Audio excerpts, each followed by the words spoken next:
Welcome back, everyone, to another episode of Socializing Security.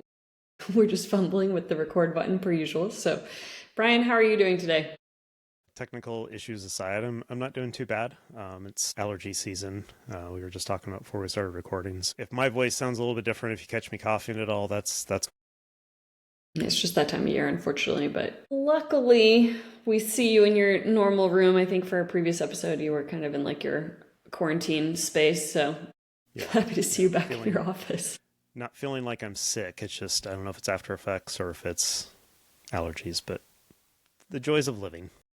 Yeah, absolutely. Well, I'm looking forward to the conversation today. It actually came out of something that I'm working on at work in my day job, is really starting to build out an information security program from the ground up and thinking through what is the maturity model or guidance that we really want to build our program off of. And I think that kind of conversation that I was having with Brian about just like work stuff was kind of prompted hey, why don't we talk about all of the available frameworks? Because there are many.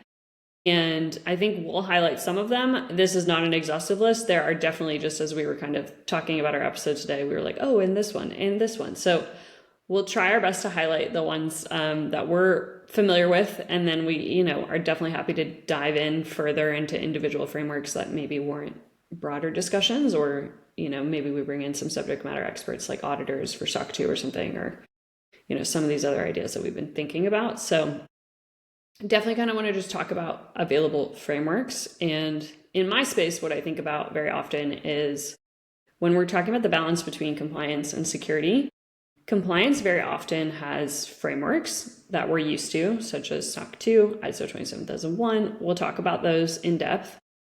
We think about those as audit requirements and rule statements. And then when we're thinking about information security, very often we think about broader security and like cyber risk programs that go beyond the minimum requirements of some of these audit standards. So we think about an information security standards such as like the NIST Cybersecurity Framework that will be more all-encompassing than necessarily like a SOC 2 audit. Ideally, in your true ideal fashion, your information security program is broader than your compliance requirements. They should be related. They should inform one another, but ideally your goal for InfoSec is to go for best practice standards. And then your compliance guidelines are going based off of commercial requirements and things that your customers think are must-haves as opposed to a nice-to-have. Yeah, as usual, compliance is the bare minimum, legally and regulatory speaking, but information security programs need to be greater than that, because the regulations that we abide by never move as fast as the bad people will. Just naturally they're going to come up with new things, and until they come up with the new things and they impact an industry enough, they're not going to get regulated. So we naturally have to start ideally with a broader program, something like the NIST Cybersecurity Framework, and then ideally it's going to hit all of the things we need for our governance, our compliance side of things. So maybe let's dig into those first, and talk about. And we've mentioned the NIST Cybersecurity Framework several times.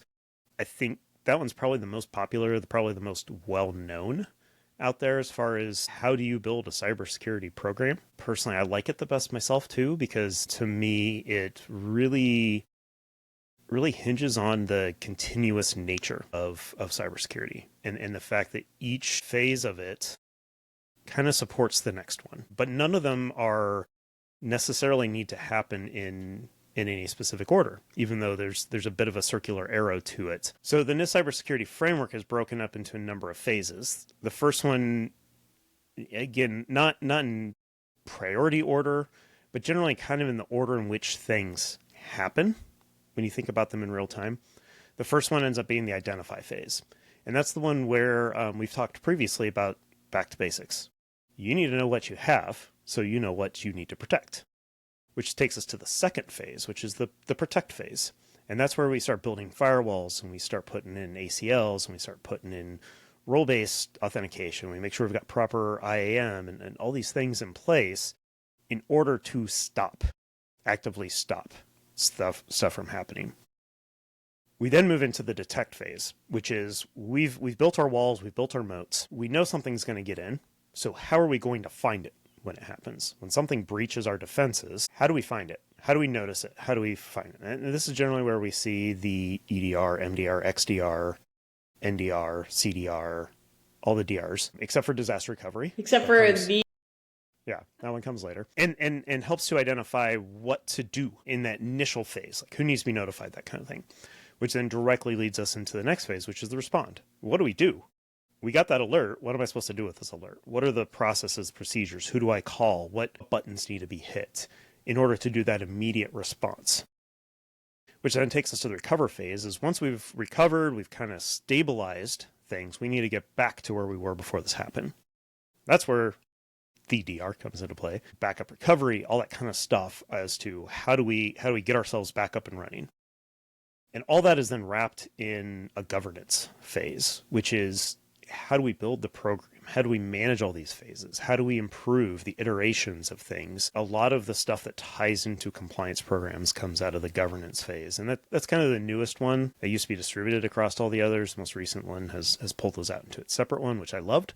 I absolutely adored when I saw that. I'm like, oh, this is so much more aligned to the way organizations are organized, so that practitioners like me can deal with all of the building of the environment and things like that, whereas governance people like Milou can manage how they all fit together and how we are going to track them as an organization. Yeah, and I think that is a really great overview of the NIST Cybersecurity Framework. And what I think is great about it is I would also recommend, this is a program I'm currently onboarding, so I'm very involved in this one at the moment, and I've been pleasantly surprised to see how many free self-assessment tools there are for you to do initial benchmarking and then set goals for maturity, 6-month, 12-month, 18-month maturity, which is really great. And it's not the most fun exercise. You're looking at like another 122 control review, but worthwhile because now you actually have the start of some security metrics, right? So if you're a small business and you're building out a security program, first thing your executive team is going to want to see is improvement and metrics. And so if you're starting to think through, I want to do a self-assessment to value where we are, and then you want to have measurable goals to being like, in 6 months, by doing X, Y, and Z, we think we'll be here. And so that's a very valuable exercise for organizations. And I think NIST Cybersecurity Framework is, again, it's reputable. It's one that customers should expect to see and want to see.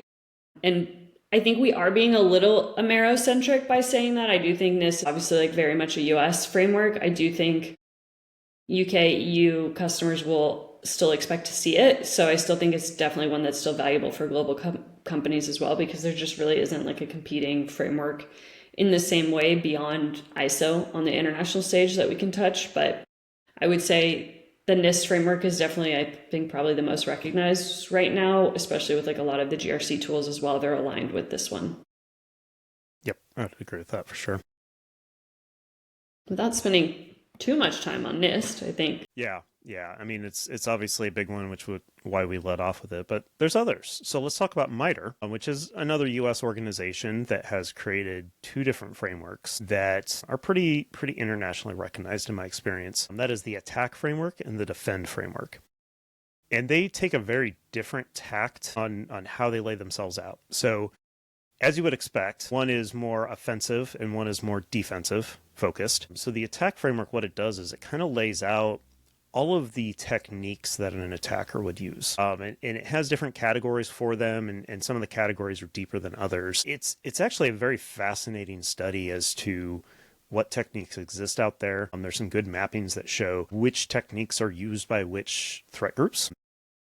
Generally speaking, it follows the path that an attacker would take to infiltrate your environment, all the way to executing whatever payload they have. And so there's a lot of interesting steps in there that allow you to kind of map what would happen during an attack. And I've seen defenders use it in a model of, okay, these are the things we need to defend against, and trying to figure out which defenses, which detection need to be put in place as to what they most likely use. That really is a lot of what the defend framework does as well. It's a little bit less popular than the attack framework. but it does try to lay out in a similar manner kind of what a defensive environment would look like, and the steps that you would go through to essentially defend the things that are in the attack framework. Trying to give you a back and forth of both sides of that page, if you will, to understand how you should harden your environments, how you should detect, isolate, that kind of stuff, in order to stop those attacks from happening in the first place. I think when we're thinking of the governance side of your information security program, whether that's based off of NIST or just because you have governance in place, I think of the MITRE and the defend frameworks as really complementary if your team is at the point that you're starting to build out internal penetration testing as well as your external program, right? Your external pen testers are probably already familiar with these frameworks, but if you're really starting to get to the maturity level that you're going to have application security engineers that are doing internal pen testing, having them choose a framework that they want to start to align to with this type of threat analysis, I think is really powerful. And these are definitely two that they could use to start their analysis, to really building out their attack frameworks. Yeah, and the beauty of these two is that they do work together. So there are cross-references between the two to say, hey, if you want to defend against this particular attack vector or this particular way that an attacker would behave, go check out the defend framework over here, and it talks about that. It's a very different perspective than what the cybersecurity framework gives, but still a good way to kind of conceptualize and put into the real world some very non-physical stuff, some very ethereal stuff. The last kind of cybersecurity one that we wanted to talk about that is specifically focused on cybersecurity, I should say, is the CIS Critical Security Controls. And this was one of the first ones I got introduced to, just by the nature of where it was and what I was doing. It fit what we were doing a little bit. And this one is laid out in yet a different way that is more about, hey, there are certain controls you should have in your environment and put into place in order to really kind of more focus on the defend, detect, respond side of things. If I want to map it to the cybersecurity framework, to be able to say, hey, for data protection, here's a bunch of things that you should have in place. And the cool thing is that it's not a hard and fast. You must have A, B, and C. Otherwise, you're going to fail. What they've done is they've set it up as a maturity level type of approach where it says, hey, at this first level, this is the first time using this, do these particular controls within data protection. Make sure you have backups. And then as you kind of hit all those first levels, then you can start looking at the second levels and start focusing on those. And the second level ones may be building off of the first level ones. They may be more advanced efforts that you may want to put into place, and they may be things that they've kind of segregated just because basic protection doesn't require this. And while it may not be any more difficult to implement, if you're not a high target, if you're not the US government, you don't need this particular control in place. It's probably not cost effective for you to. If you can, go for it. More power to you. But the effort to gain may not be there for you. And so they kind of put those in different stratas for you in order to help you understand what you should and shouldn't focus on first. Yeah, and I think the CIS framework, it is an older standard, so I think it kind of also depends on size and scale of the organization. CIS is really prescriptive, so it could be really great for small companies that really need guidance specifically to be like, we have to have X, Y, and Z in place, and we're just going to follow the CIS controls. I think there's something to be said about that. I also think the CIS controls could inform your NIST cybersecurity model because Definitely. NIST is higher level. It just is. It's not a one size fits all approach to cybersecurity. It's very much being like, if you put these particular frameworks, I don't really want to say frameworks, but if you do have these overarching like 6 main governance, identity, like respond, protect, if you have those core components, then the CIS controls might be how you do that and how you evidence that. So I think there's overlap between the two. I do think CIS, again, is more of like best practice and benchmarking. Then NIST can be seen as like a governance framework, as well as actually having standards and guidelines. Like you might have a NIST cybersecurity framework, but then you also might have NIST specific controls in place to evidence your like adherence to the NIST cybersecurity framework.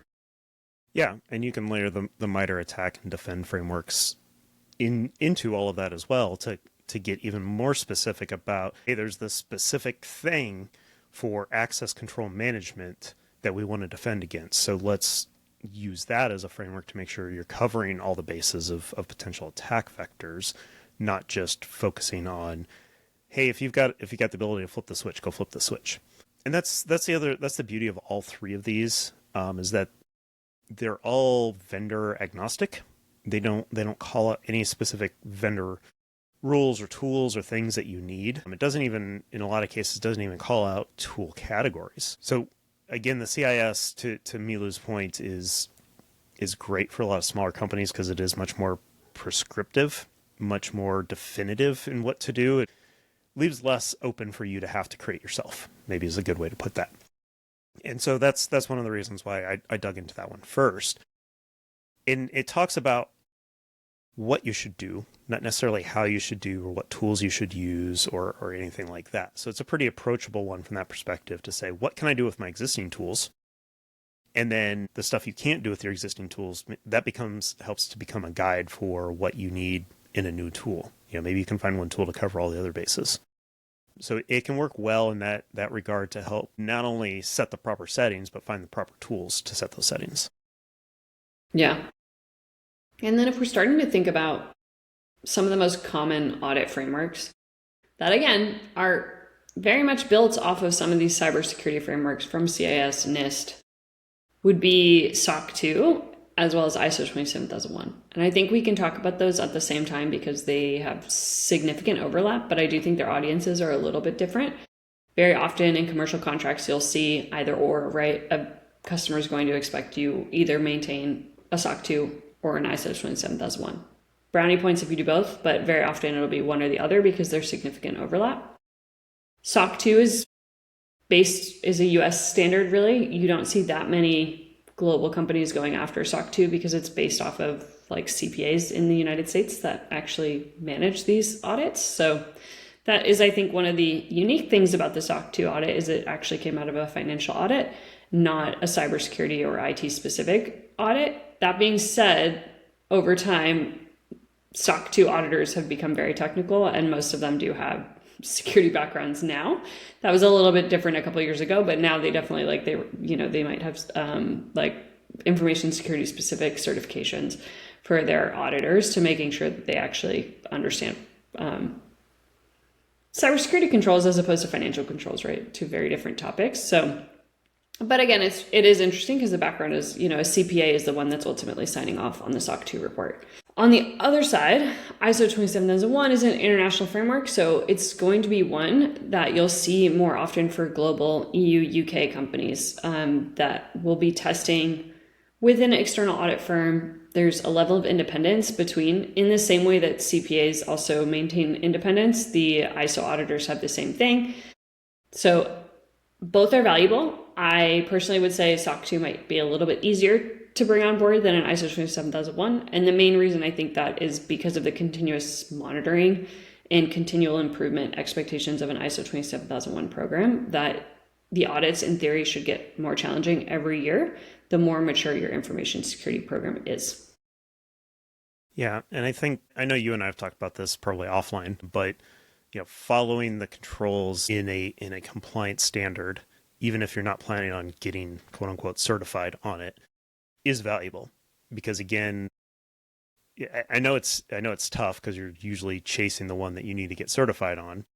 There are overlaps, but there are also different perspectives that come between those two and any other ones you might have. Obviously, there's a lot of international ones in individual countries. Trying not to be US centric here, but following those guidelines, even softly, even unofficially, can be a good way of helping to drive better security, better controls, making sure that you've got the coverage that you need.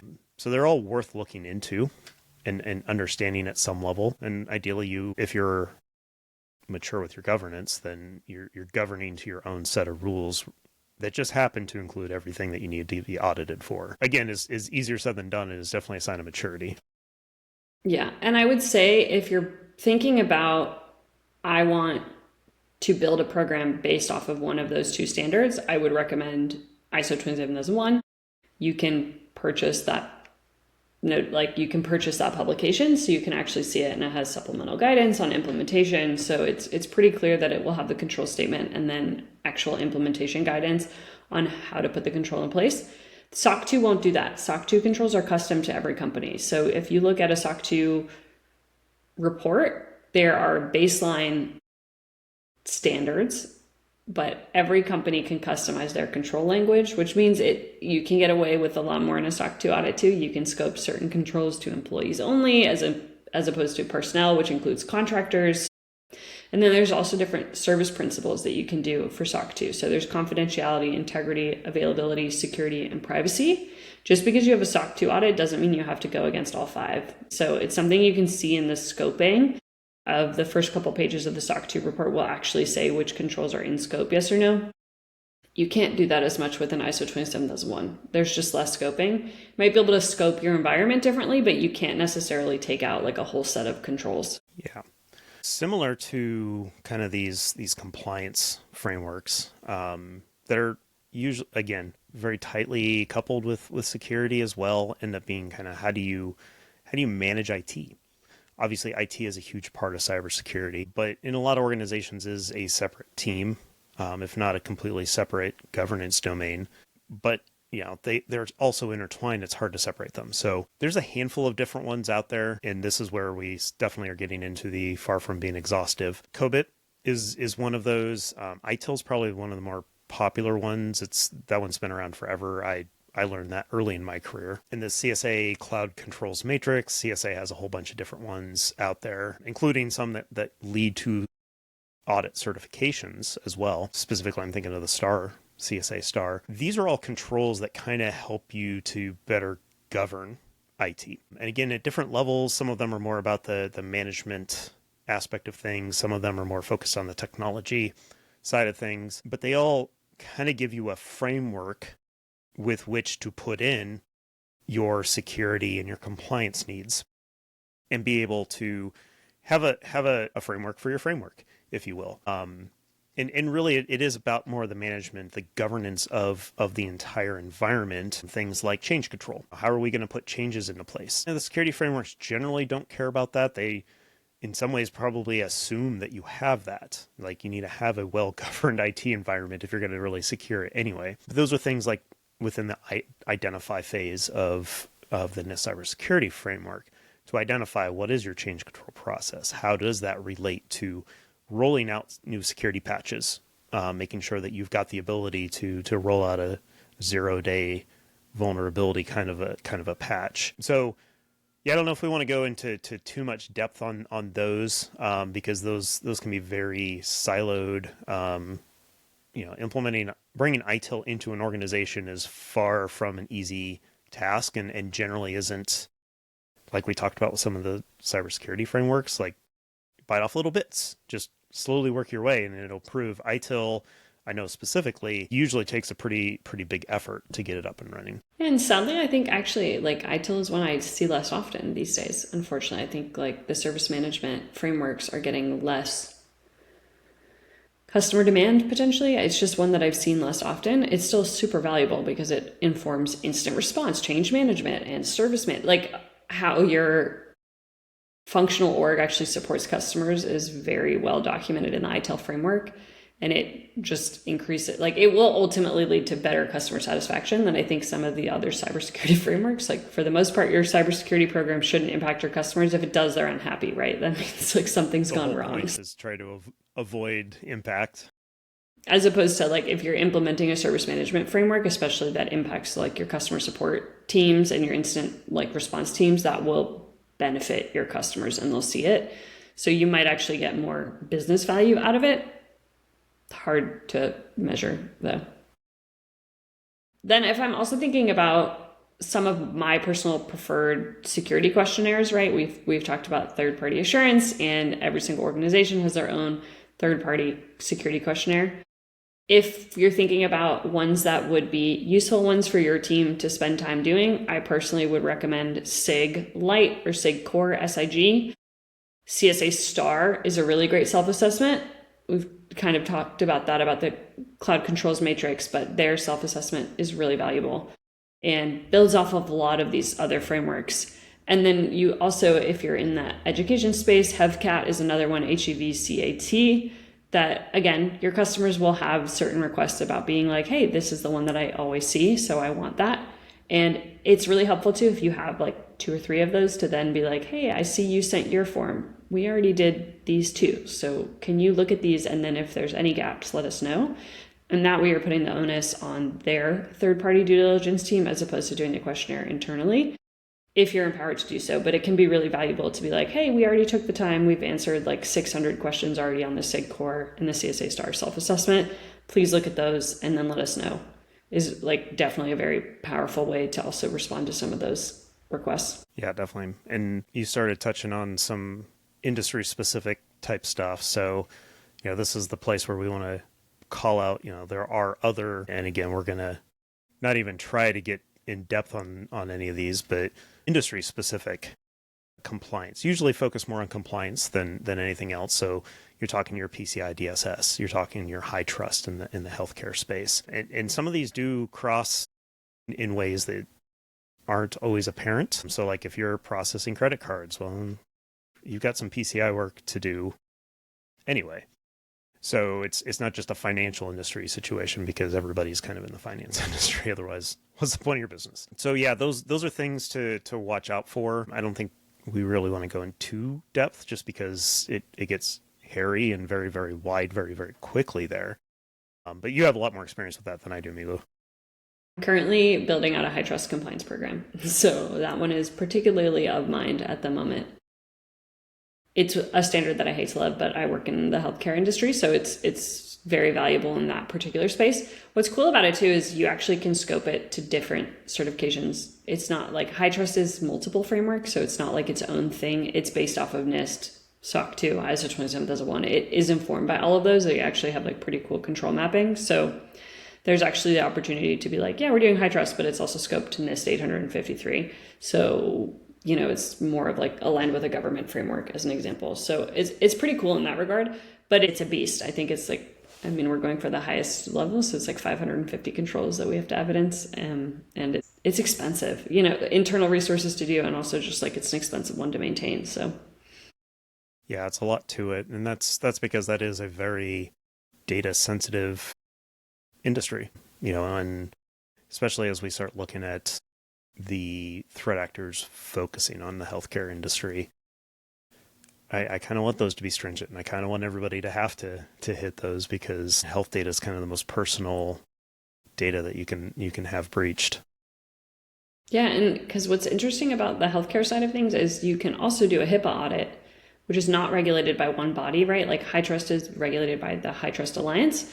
HIPAA audits could be any audit firm that's doing a HIPAA audit. So, they're testing controls against the HIPAA security and privacy rules, but it's not a one-size-fits-all approach. So high trust would be a more reputable stamp of approval than like a HIPAA audit because, again, one is regulated, the other one isn't.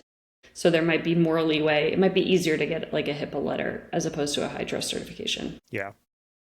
So I think the final thing to hit off here is we've kind of mentioned maturity a couple different times, and there are some models that help you define your maturity, which is super helpful. They're not maybe quite as stringent or follow these 12 simple steps type of an approach, but more of a way for you to help you to identify how far you have to go and help to start identifying how to bite those off. Now, there are usually some levels that you need to reach there. And we talked about that a little bit in the CIS controls. And so I think it flows pretty naturally, pretty well from there is, hey, in order to hit this next level, you need to try to put these types of controls in place. And again, there's a lot of permutations, a lot of different specific areas. Like I've actually been working on one in my day job, trying to define kind of what, cyber resilience means and using a maturity model to help identify that.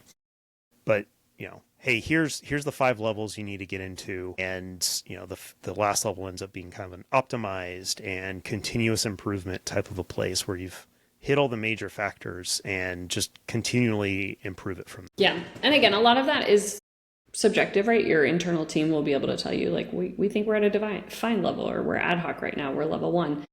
And you'll work through it. as you go, and eventually you'll be like, yeah, I mean, again, I don't think I've ever seen an organization that is really optimized like across the board. I think that's like a pipe dream. I think that's something every organization should continue to work towards, but is unrealistic.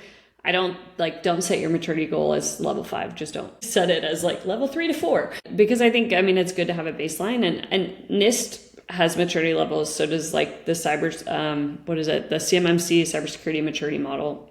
It's actually a cert. So it's actually a certification based off of 3 different levels. And then there's also just like general maturity levels, usually like level 1 through 5. I think NIST changed it from 1 to 5 to 1 to 4 recently. So they've gone to 4. But the general like international standard is 5 levels. So, and again, internally, your team is going to decide that you are like, okay, we feel like we have an ad hoc process, or, oh, we've defined this and we feel like it's repeatable. Maybe it's a level 2. And then as you're like, oh, it's repeatable and we have solid policy and we can test it and we're confident, maybe it's a level 3. And then, oh, somebody else tested it externally. Maybe that's a level 4, right? So that's kind of how you'll build it. And I would definitely recommend like define what those levels are for your org, but it's not going to be one size fits all. Yeah. The way I kind of look at it is each organization needs to kind of define what, you have to start somewhere.